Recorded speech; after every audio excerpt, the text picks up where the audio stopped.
Абай атындағы Қазақ ұлттық педагогикалық университетінің рухани жаңғыру бағдарламасын іске асыру аясында 2019-2020 жылдарға арналған іс-шаралар жоспарына сәйкес латын ғылыми-практикалық орталығының ұйымдастыруымен 2019 жылдың 18 желтоқсан күні латын графикалы қазақ жазуы, әліпби және емле ережесі атты ойталқы конференциясы өтті. Айтулы жиынды университеттің оқу ісі жөніндегі проректоры профессор Асан Адасбекұлы Сәтмірзаев өз кіріспе сөзімен бастады. Фаузия Шәмсиқызы көп өте бір тамаша кіріспе сөздерді айтып кетті.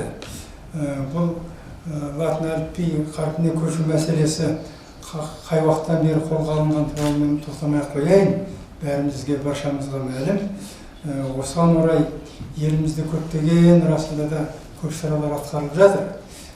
Газеттің бетінен, бұқаралық ақпараттар құралынан көптеген осы мәселеге байланысты көп нәрсені бәріміз солардан хабардармыз.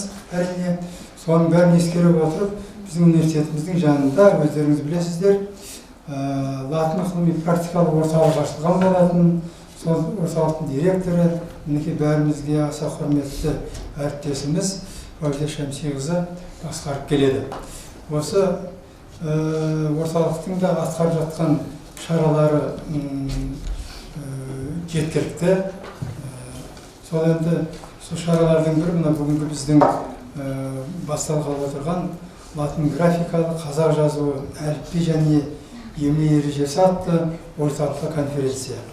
Сондықтан құрметті әріптестер, Абай атындағы Қазақ ұлттық педагогикалық университеті де латын қарпіне көшу үрдісіне қатысты тақырыптардың аясында көптеген шаралар өткізіп келетіні өздеріңізге мәлім. Сіздерге мына бүгінгі конференцияларыңызға орталыққа сәттілік тілеймін. Фаузия Шәмсиқызы, сіздің бастап отырған осындай бастамаларыңыз, қолға алып отырған орталықтың ары қарай да іс-шараларыңыздың осындай нақты да деректі, соныменен жемісті болуына тілектеспін. Қабылдаңыздар.